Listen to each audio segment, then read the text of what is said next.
بسم اللہ الرحمن الرحیم۔ تمام تعریفیں اس کریم رب کی جس کی ذات وحدہ لا شریک ذات ہے، جس کے سوا کوئی بھی عبادت کے لائق نہیں ہے، اور کروڑوں درود و سلام کریم آقا علیہ الصلوۃ والسلام کی ذات پر، جن کو رب تعالی نے تمام جہانوں کے لیے رحمت بنا کر بھیجا ہے، اور کروڑوں درود و سلام آپ کی آل پاک پر اور آپ کے سارے اصحاب پر، جن کو رب تعالی نے رضی اللہ عنہم ورضوا عنہ کے لقب کے ساتھ نوازا ہے۔ محمد طلحہ آفیشل کو دیکھنے اور سننے والوں، محترم بہنوں اور بھائیوں، السلام علیکم ورحمۃ اللہ وبرکاتہ۔ ہم امید کرتے ہیں آپ حضرات خیریت کے ساتھ ہوں گے۔ اللہ پاک آپ کو خیر و عافیت کے ساتھ رکھے۔ اللہ پاک آپ کو دین دنیا کی بھلائیاں عطا فرمائے۔ محترم بہنوں اور بھائیوں، آج جس موضوع پہ ہم بات کرنا چاہتے ہیں وہ سورۃ الکوثر کا بہت ہی خاص اور آسان وظیفہ آپ کو بتایا جائے گا انشاءاللہ۔ جس بہن بھائی کی کوئی حاجت پوری نہیں ہو رہی، اگر اسی کو کسی مقصد کے اندر کامیابی نہیں مل رہی، تو انشاءاللہ یہ وظیفہ کرنے سے، اس پر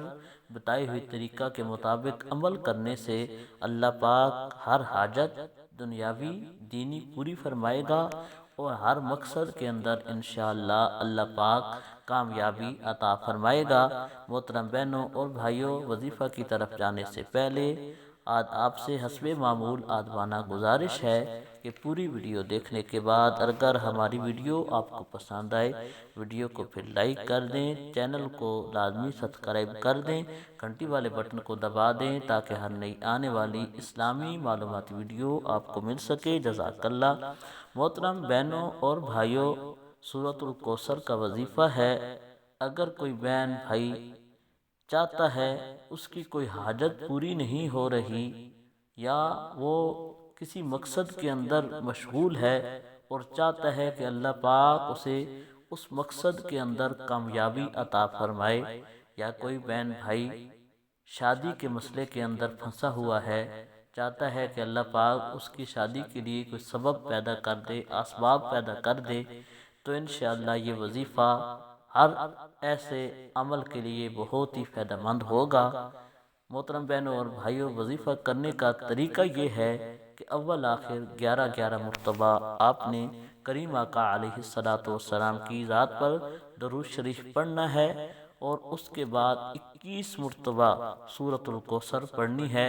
عشاء کی نماز پڑھ کے، اور یہ وظیفہ عشاء کی نماز پڑھ کے کرنا ہے، اور اگر موقع ملے تو تنہائی کے اندر کریں، اور اس کے بعد آپ نے یہ وظیفہ 21 دن لگاتار کرنا ہے۔ انشاءاللہ یہ وظیفہ کرنے سے اللہ پاک ہر حاجت پوری فرمائے گا، ہر مقصد کے اندر کامیابی عطا فرمائے گا۔ اللہ پاک ہمارا حامی و ناصر ہو، آمین۔